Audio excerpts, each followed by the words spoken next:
This is the Polar Grid X2 Pro, Polar's latest and most flagship watch in their entire lineup. It's only every couple years that we see these flagship models come out from the various companies, and as part of that I try to go out and do something generally pretty stupid. In this case, I hiked across an entire island, something that took 3 days from sunrise to well past sunset each night, going ahead and getting that mileage in and all of the ascent and descent.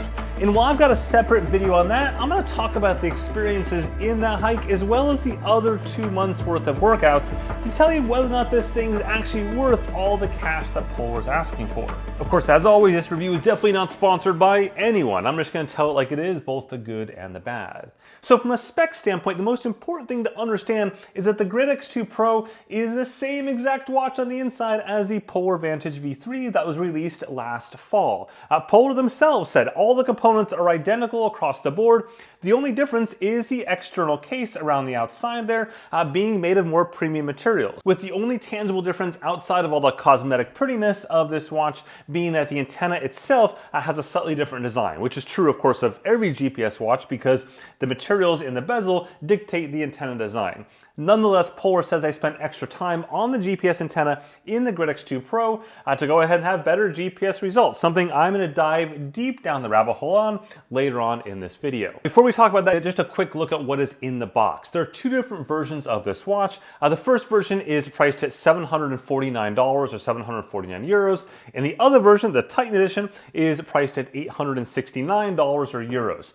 The core difference is the materials on the outside of the bezel, as well as the fact that Titan edition includes a leather band. Now, I said it in my preview video, my first hands-on video, the leather band for this watch is absolutely stunning. It is arguably like my favorite part of this watch. Not arguably, it is straight up my favorite part of this watch. And it's also probably my favorite watch band across every watch I've tested to date. It is absolutely stunning for day-to-day use. You wouldn't want to use it in a sports setting because you'd obviously destroy that leather band pretty darn quickly. Which is why they also include the silicone band inside that you can use for your workouts, and that's what I use for all my workouts. Okay, so from there, let's briefly talk about like day-to-day activity tracking. This is the watch itself. Right now, I've got it in gesture-based mode. This is an AMOLED display, so it's a more brilliant display than a MIP-based display. This likely completes Polar's transition from MIP-based displays to AMOLED displays. I'm going to say it up front right here. There is no issues whatsoever seeing this display in any lighting conditions.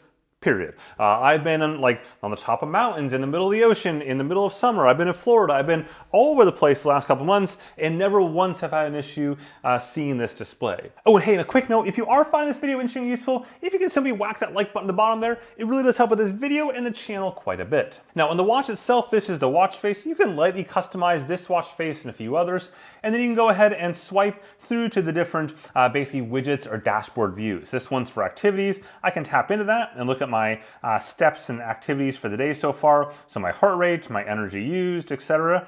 Now, one of the caveats with the way Polar does steps on their watches is that they include or basically translate non-step activities to your steps. So if I go out for a ride or a swim or really anything other than steps, it's going to add a boatload of steps to this. So if I look side by side between 2 days that had just running pedestrian type activities, the step counts were actually quite close between this and another watch, as you see right here on the screen. But if I look at days where I did a bike ride, that's where the Polar just goes like way sky high on the step counts. And that's a philosophy they've had for a while now, which is fine, but I kind of want to know my step counts versus my non-step counts. That's why it's called steps. After all, they still track the activity down below in terms of energy used, which is a better metric for tracking all those other things as it were. The other caveat though I've had is more of a bug with the step counts. I've seen some crazy high step days. So a couple weeks ago, I had to drive like 4 hours. I did nothing in the morning except literally sit at this desk and do work for whatever it was, many hours.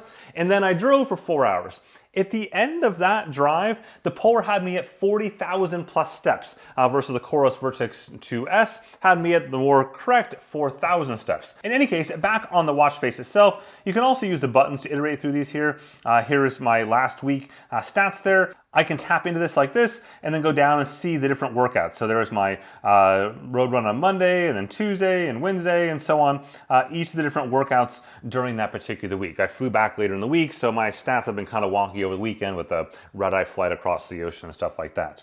Swiping to the right again, you'll get your nightly sleep stats, also jet lag induced right here. Hasn't went so great the last couple of nights. You can see the boost from sleep, which basically shows you what part of the day you're going to be tired. And at this point, it should just say the whole day I'm going to be tired, but I appreciate thinking that between 8 and 9 o'clock tonight, it's going to be good. I'm going to guess probably not. I only had like 4 hours of sleep last night, so 8 o'clock update while I edit this exact section of the video. I'm exhausted. Here's that nightly skin temperature that I mentioned earlier on. Note that this will vary based on the environment that you're in, up and down. I don't see a lot of value in this at this point in time, the way Polar has presented it. The value here from nightly skin temperature is mostly for women's health tracking and kind of predictive period cycle stuff. It's not really so much great for most other use cases at this point in time. So hopefully we'll see Polar dive into that down the road. And then from there you can get into things like the compass. What's cool though is that you can tap this right here and open up the map right away. So find my location if I was outdoors. It allows me to look at the map right then and there as opposed to having to go into an activity. If I were then swipe to the right again, I've got my sunset, sunrise, and total daylight duration time. I've got my weather data time when it decides to sync. It doesn't always seem to decide to sync. And then I've got basically the ability to control music on my phone. Keeping in mind that this is, again, there's no music storage on this device. There's no Wi-Fi in this either, so can't realistically download music off the internet using Wi-Fi. Instead, it's just controlling music on your phone. Now, all these stats are viewable on the Polar Flow app. Here's some screenshots of some of those kind of random activity stats and stuff like that. I think at this point, most people would agree that the Polar Flow app looks a little bit dated. I think it's probably time for a refresh from Polar on their smartphone app, but I also understand they've got a lot of things on their plate to deal with. Now, let's talk about the sports tracking side of it. To access the sports tracking side of it, you can kind of get to it a couple different ways. I just prefer tapping once in the lower left-hand side and then tap Start Training. And then here you have all your different sport modes. You can store up to 20 sport modes on your watch, and I can go iterate through these, pressing the up and down arrows or buttons right here. I can also swipe like this. And what it's doing when you see this right there is you've got my heart rate at the top, you've got any sensors there, and any phone connectivity there. And if I go to outdoors, then that little navigation arrow there is a GPS signal. I've had no problems finding GPS outdoors pretty much instantly. Heart rate lock is also pretty instant. Up in the upper left-hand side, you can go into the settings. This includes changing always on display settings, broadcasting your heart rate out to other apps, for example, Zwift or Peloton or any sort of phone app, anything over Bluetooth Smart that accepts the heart rate profile, which is everything. Haven't had any real problems there. The only downside is you have to pair with it every single time and re-enable it every single time, which look, it's just a pain in the butt to do. Other watches out there just automatically turn that on for you behind the scenes if you toggle that setting, and it stays on every time you use a profile. Like, you don't have to redo it every single time. Favorites is where you can load up structured training workouts. Again, doesn't support Training Peaks though directly in terms of pushing those workouts to the watch, so that's a bit of a hiccup there for an endurance sports focused watch where most people are pushing structural workouts they build off the platform into Polar's platform. And now I know I'm nitpicking on some of these things here, and the reason is that when you have a watch that starts at $750, that is priced at the flagship level of all the other competitors out there, or above the flagship level of all those other competitors, then you have to start to elevate your game. You have to be able to be competitive there against watches that are even $300-400 that have all the features I'm talking about built in. So thus, when you raise your prices, you're raising expectations, and thus my expectations as well. Now, going back here, if you go down further, this is where I can add a route in. We'll get into routes in just a second though, so stay tuned for that. But I'll head on back here, and I would just simply tap this middle button to go ahead and start my recording. Now at this point, I've got all my data pages as configured. You can configure up to 4 data fields per page, which again is well below what every other watch out there has.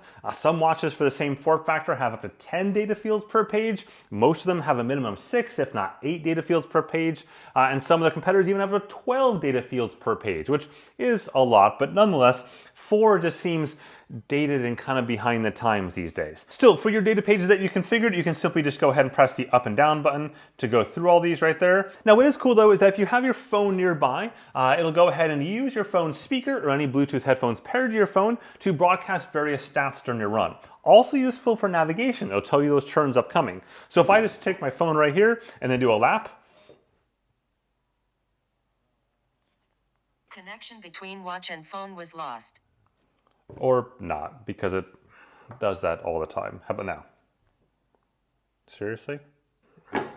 Anyways, it is cool when it does it, but yeah. Okay, so setting that aside anyways, in terms of usability, when I was running long or activities, I had no problems using the buttons. At the end of the workout, you'll go ahead and get a summary of the workout on the watch itself. Here's a bunch of screens of that, or a bit of video or something like that I took in the last 2 months. And then also, in addition to that, you've got your entire summary stats in the Polar Flow app. And then finally, that'll push all that workout data off to any third-party platforms that you may have connected as well, for example, Strava or Training Peaks. Now, from a training load standpoint, you'll see that on the dedicated dashboard page. You can see an example of this right here, and it'll show you whether you're detraining, maintaining, productive, or overachieving. Likewise, it'll also give you daily workout suggestions, and it changes throughout the day. So in my case, for example, since I had crappy sleep last night, it's actually telling me to go easy today, which is kind of cool. You can see that right there. I can tap into that, and it says to do an easy hour and 10 or so minutes of cardio something or other at a low zone, or I could do a circuit workout or a 30-minute body weight workout. Keeping in mind, these are all customized to me. So while that might sound like a long time for some people, for my normal workout load, that's considered relatively easy. Likewise, if I've already done a hard workout for the day, it's going to give me some sort of recovery type suggestions. You can see that here after I finish kind of a hard trail run, a couple hour long trail run, basically telling me to go and stretch, which again makes sense as well. Now, let's talk about navigation. This is the area that I went on an entire hike to see how well this works. After all, as a flagship watch in the adventure and outdoor arena, this thing is marketed towards this exact activity, going out and doing something arguably stupid for a long period of time and having the navigation, the maps and all that to support it. This is a device designed for life lived outdoors, up to 140 hours of battery life for multi-day adventures, and the design perfect for ultra runners and outdoor enthusiasts. So, did that work? Well, I mean, yes, I got to the other end of the island and I survived, so that's positive. But let's talk about each step along the way. The first is the mapping side of it. So this has these default base maps on it for effectively North America and Europe, and then you can download for free more detailed maps from Polar site. That whole process works pretty darn well. You go onto the site, you choose which country you want for the more detailed maps, you download it, and you plug this thing in much like a USB drive, and then it just copies over. Now, once the maps are downloaded, the maps don't have any sort of data on them from like a point of interest standpoint. You won't see names of towns or rivers or streams or trails or anything like that. It's just a map, but it does have all of the contour data on it, all the topographic data on it, so you can see what's upcoming there. In my case, I used Komoot for my big adventure sort of hike, and the reason I did that is that Polar supports Komoot for turn-by-turn navigation. They also support Strava routes, something they added the same time they announced this particular watch for all of their watches, but Strava routes do not support turn-by-turn navigation. This means that as you're going down the trail, it won't tell you to turn left onto a new trail. It'll just do nothing. So in this case, I made a Komoot route for the entire hike. You can see that right here, and I loaded it up. When you load up a route, it'll ask you whether you want to start at the beginning, the middle, or at the end and do it in reverse, which is kind of handy. So in my case, I started at the beginning and off I went. Except immediately you have to calibrate the compass, which, fine, you do it once, right? No, you do it endless times per day. You calibrate this compass untold numbers per day. I have no idea how many times I calibrated this compass over the entire hike. You are constantly calibrating the compass. I don't know why it gets upset, but for context, like every other watch in the market comes pre-calibrated, or at worst, has to be calibrated once. And this is like many times a day if you're hiking or doing anything with navigation at all will require the calibration, which is an entire dance of holding it here and then upside down and this way, that side, and then a little pinball rolling around to each little section over and over. And if you do it wrong, it tells you to the beginning again. Like there was a point in the trail where I just was like, F you, I'm just not calibrating now. I am done with you at this point in the day. And just let it roll from there. Nonetheless, once you got that going, then you just follow the map. It's straightforward, really. And you see the map, it shows you the turns, etc., and all that worked fine. You also see the elevation profile and where you are on that elevation profile. Except it won't show you where you are on the elevation profile. It'll show some other point of where it wants to be or might be or dreaming of. I don't really know, but what I do know is it doesn't work. I've done this now for like a month and a half on different routes, and every single time it is offset some number of kilometers. For example, look at this photo I took side by side right here. Garmin on one side, Polar on the other side. I have now just started a climb, a long, painful climb, yet Polar says I'm at the top of a climb, about to descend, or starting to descend. Clearly I'm not starting to descend because my life sucks. So that's wrong. And this happens over and over again where it's just It's just simply showing it wrong. Another example right here, where Polar at the top of the page shows I've climbed 900 meters, yet on that little elevation plot, it doesn't show anything at all. It shows I'm still at the beginning. Versus Garmin shows that I'm correctly at the right point on that particular plot. And I know I'm nitpicking here, but I'm also probably the only one of all the reviewers out there that went and did all this stupid stuff and really pushed this watch to like its limits to figure out where all the things work and don't work. And as a result, I found more things. And if Polar's marketing this watch to people who did what I did, then that's a problem. Now, what about battery life? Polar, claims 40 hours of battery life on this watch in gesture-based mode, so not always on display mode. So my entire hike I did in gesture-based mode, which is what they recommend, but I did have navigation enabled. But the vast majority of the time, I did not have the maps page up. I had a regular data page up or that little elevation profile data page up.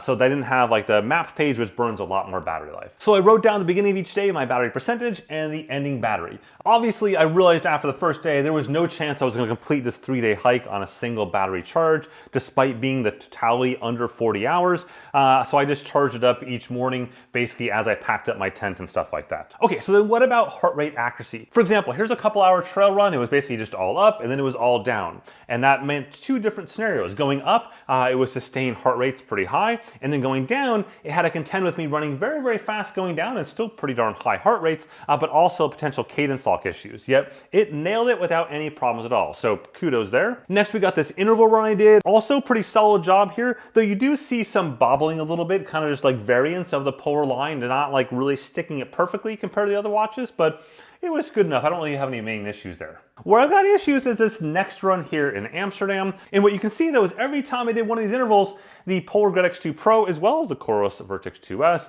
just simply had a bad day. And this wasn't like a crazy hard thing for it to track. It should have been pretty easy for both these watches to do this, and both of them just did not love this particular run. However, more important than all that is that one of the things Polar's added to this firmware is that it'll do an autocorrect of bad heart rate data and retroactively fix it in the file on the watch itself. Meaning that while it'll have shown you the wrong thing at that point in time, once it realizes it made a mistake, it goes, oh, and it corrects the file like a couple seconds later, right? That's the idea there. So what I've been doing is every single workout, I would use the broadcast feature on the watch to go ahead and broadcast a copy of the heart rate to my phone so I can compare the live heart rate versus potentially corrected heart rate later on. And not once did it ever correct. Even during this interval run where it was hard wrong, I did what Polar said to do, which is simply stop, stand still, like, you'd be chased by a tiger or something, and just wait. And I was like, standing still, waiting, waited. And so for like 30 seconds, I stood there and it was still showing 150 beats per minute, despite all the other watches being at 100 already, and it never corrected it in the file either. And again, I have not seen this once happen on any of my workouts. I know Des of DesFit, who I co-host the Fit File podcast with, managed to find a single workout in an indoor gym scenario where it actually like corrected after the fact briefly for like one interval. That was it. So, okay, so what about GPS accuracy? Does this new antenna design fix things? Well, first off, let me just run through some quick ones here. Again, all these data sets, and you can access the original data sets, the original files themselves are all linked down below. This trail run right here up into the mountains, you can see like kind of underneath overhangs and stuff like that, and in some canyons, no problems at all. Good job, Polar. It was spot on there across the board. We've got that Amsterdam run I mentioned earlier on. That was good-ish. Like there were just some moments where it just kind of wobbled a little bit here and there. It wasn't like as precise as the other units, but it wasn't bad. It was just like, yeah, B+ sort of grade there. In the city test I do for all of my GPS watches, which has big buildings on either side, Polar did pretty good here. A couple quibbles and it did cut one entire block off, but in the grand scheme of things, I've seen much worse kind of results, so not too bad there either. If I look at a bunch of cycling workouts, again, cycling up huge switchbacks of mountains, like there was no problems in any of that stuff. All was pretty good there, up and down. Even that hike they did in Madeira going across, the very first day, and despite dense jungles and cliffs and all this stuff, they're all pretty much the same. Obviously, like in some really dense jungles against cliffs, you're gonna see the scatter that you see right there, but nothing super crazy. The second day was really interesting though, because it had scenarios where you're up against these cliff walls that are like thousands of feet down and up in every direction, but then it tunnels through the mountain. They literally made a tunnel that goes like 300 meters through the mountain to the other side. So you imagine this is your mountain, you're on this cliff wall, and then you go straight through and you pop out on this cliff wall over here, as opposed to like going all the way around for many, many kilometers. And Polar actually did a good job there. All the watches definitely were upset about this. In fact, Garmin was most upset about it. Though in Garmin's case, I had them set for auto select or a sat IQ versus forced multiband. All the other units were in forced multiband, so that might have played into it, or it might have not. I don't really know. But good job, Polar, in getting the entry and exit point for each one of those tunnels correct. And then the third day, I had no problems at all from an accuracy standpoint from any units because it was mostly out of the hellish mountain area. Now, one area that Polar did struggle with was open water swimming. You can see the swim I did right here, where it basically like wobbled a bunch and also kind of cut the corners. It didn't do great. Still, from an accuracy standpoint on this watch, setting aside water activities, this is by far Polar's most accurate GPS device to date, and they've done a good job, and they're in the general ballpark of most other units out there today. Now, where do we stand overall on this watch and whether or not it's worth it? As always, it's going to be tough when you're comparing something like this to a very deep field of competitors that are priced either below it or equal to it. So that brings me to like two sort of areas on this watch. Number one is all the weird quirks and bugs and stuff like that. Somewhat similar actually to Garmin's Instinct 2 series when it was announced 2 years ago. Had a lot of weird teething pains. I haven't even talked about all of like the sleep stuff on this that's had over the last month and a half that the last update should have fixed, or seems to have fixed anyways. So they got lucky. I'm just sort of behind on my review a little bit there. But all of those things should have been fixed for a watch priced at this price point. And I'm not actually that worried about those things, so I think they will eventually get fixed. And that gets me to sort of my second problem, is that this watch is not doing what Polar thinks it's going to do. Polar wants this watch to bring in people that may have been looking at a Garmin Suunto or a Coros watch. But it's not. It's only going to convert the most ardent of Polar fans to upgrade to this watch from an existing unit. Because if you look at the prices compared to their competitors, it's simply just not even close to being remotely competitive. The same goes for the Polar Vantage V3, which is priced at $599, which is identical to the Garmin Forerunner 965 price. A watch that is immensely deep from a feature standpoint, from an accuracy standpoint, and it's widely loved by lots and lots of people. And the same is true when it comes to this compared to the Epic series. Polar simply cannot compete against that series at that same price point or even above that price point as they're doing today. They need to look at how they've priced the Vantage V3 and how they've priced the Polar Grid X2 Pro and readjust those back to reality. If they do that, and they can find a way to fill some of the other upcoming gaps around things like Training Peaks integration or some sort of Climb Pro competitor or having labels on maps and all those things that you come to expect at this price point, then we can have a discussion on raising that price back up into this realm. But for now, they've got to find a way to bring this back down to reality. I hope they can do that though, because this is by far Polar's best watch to date. It's just not necessarily the best value at that particular price point across the entire market today. With that, thanks for watching. Hope you found this video interesting and useful. If so, go ahead and like the like button at the bottom or subscribe for plenty more sports technology goodness. Have a good one.